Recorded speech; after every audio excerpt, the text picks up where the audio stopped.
नमस्कार। आज से 10-15 साल पहले एक ट्रेंड शुरू भइल है अपना अपना जाति के गाना के माध्यम से बड़ाई करे के।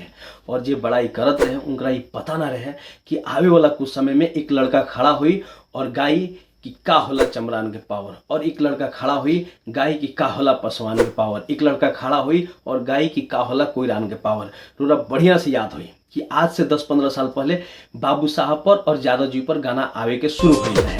आज तक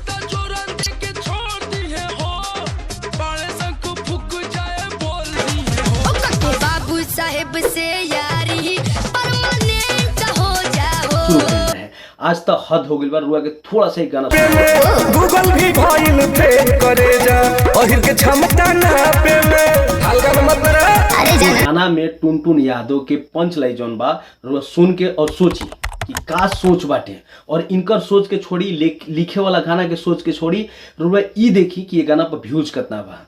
मतलब टुनटुन यादव के हिसाब से जो ने गाना में गावल गई बटे कि अहिरान के पावर नापे में गूगल भी फेल हो गई बा। क्या चीज में पावर हुआ भैया, थोड़ा सा बताओ। मतलब क्या चीज में?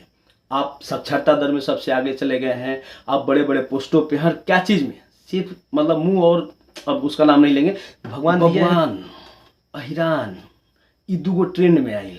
ट्रेंड में कहल कि ये दू जाति के सिंगर आगे निकल के अलन, मतलब थोड़ा स्टार हो गलन तो अपना अपना जाति पर गाना गा के और अपना अपना जाति के जैसे लागे ना पता ना का महसूस करावल चाहत रहन। आज और मजा आवत हुई ई सुन के, लागत हुई कि नहीं हमारा जाति पर गाना बा और अपना आपके बड़ी गट्स फील होत हुई अपना भगवान पर गाना है।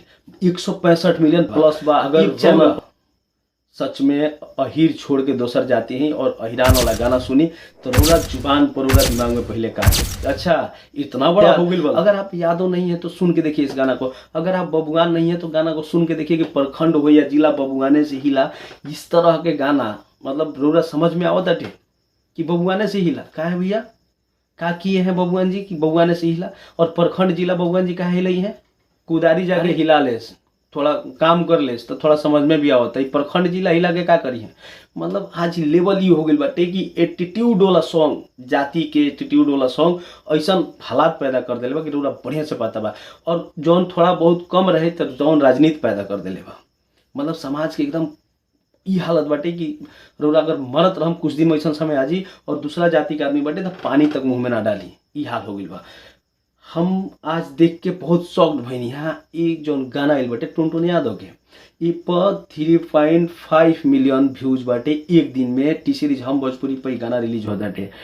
आज से कुछ समय पहले मतलब कुछ दिन पहले पवन सिंह के गाना होता भगवान करस तोहरा लइका के, लेकिन वो गाना के व्यूज जाके देखिए, जबकि गाना बहुत सुंदर बाटे, कोई दिक्कत नहीं है वो गाना में। एक बहुत ही अच्छा मतलब जो मिजाज कहल जाए वो मिजाज के गाना बाटे। एक आशिक का दर्द निकल के आता है कि हम आपको कुछ नहीं करेंगे, दुआ देंगे, दुआ भी नहीं दुआ देंगे कि आपके जैसा ही आपकी बहू मिले तब आपको पता चले। लेकिन खेसारी यादव के कुछ दिन पहले स्टेटमेंट रहे कि भोजपुरी में हम पूरा टॉप पर बानी, एक आगे कुछ नहीं के। लेकिन उनको नथुनिया 2 टीजर जो आ रहा है देखियो गाना की एडिटिंग एक अलग ही फील देता है।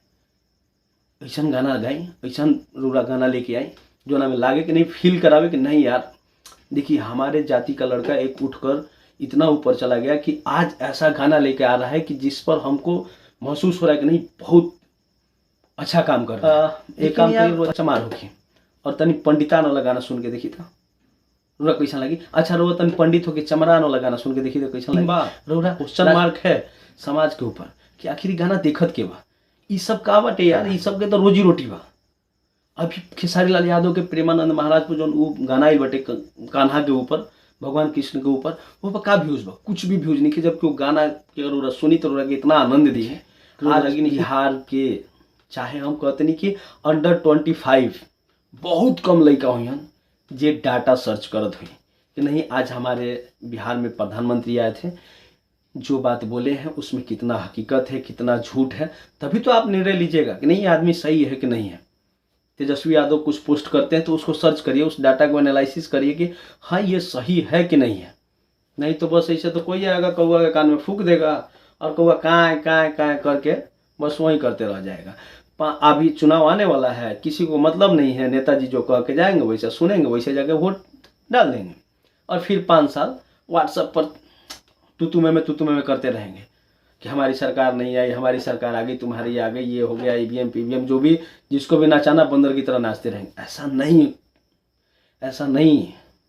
अगर आपका पावर नापने में गूगल फेल हो गया तो पावर होना चाहिए कि आप शिक्षा में सबसे आगे होना चाहिए, आपके समाज के लोग बड़े बड़े पोस्ट पे होना चाहिए, जिनका देश दुनिया में नाम हो, बढ़िया क्रिकेटर होना चाहिए, बड़े लेवल पर होना चाहिए, तब तो बोलो यार।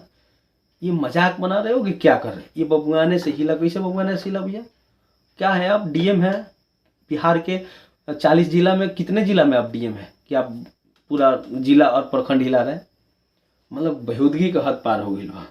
बाकी आप लोग समझदार बनी जा, लोग के अच्छा से पता बटे कि का हो रहा बा, एकर आगे चल के का होई।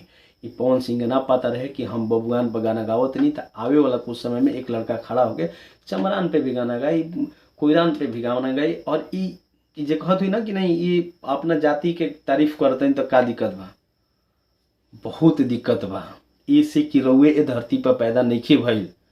रउरा आज एक मर्यादा में करतनी, कल अगला खड़ा हुई अब मर्यादित करे लगी, तब रउरा समझ में आई कि गलत कहाँ बा। रउरा केहू के नहीं रोक सकत। जब रउरा खुद कैले बानी ठीक बा, रउरा मर्यादा में कैले बानी, लेकिन रउरा अगला के कंट्रोल नहीं कर सकत। ओकरा सम्मान नहीं करा, वो मर्यादे में करी, वो अमर्यादित भी हो सकत है। तो बस यही से, बाकी कोनो दिक्कत नहीं। वो लोग वीडियो की ज़्यादा से ज़्यादा फैलाई, और हम स्क्रिप्टेड वीडियो ना बनाई ना, ज़्यादा एडिटिंग ना करना, बस जो दिल में बात होला तो रुआ सामने रखी ना। अब रुआ अच्छा लगेला, जो भी लगेला कमेंट में जरूर बताइम कि हाँ हमारी बात कैसा लगेला। जय श्री राम।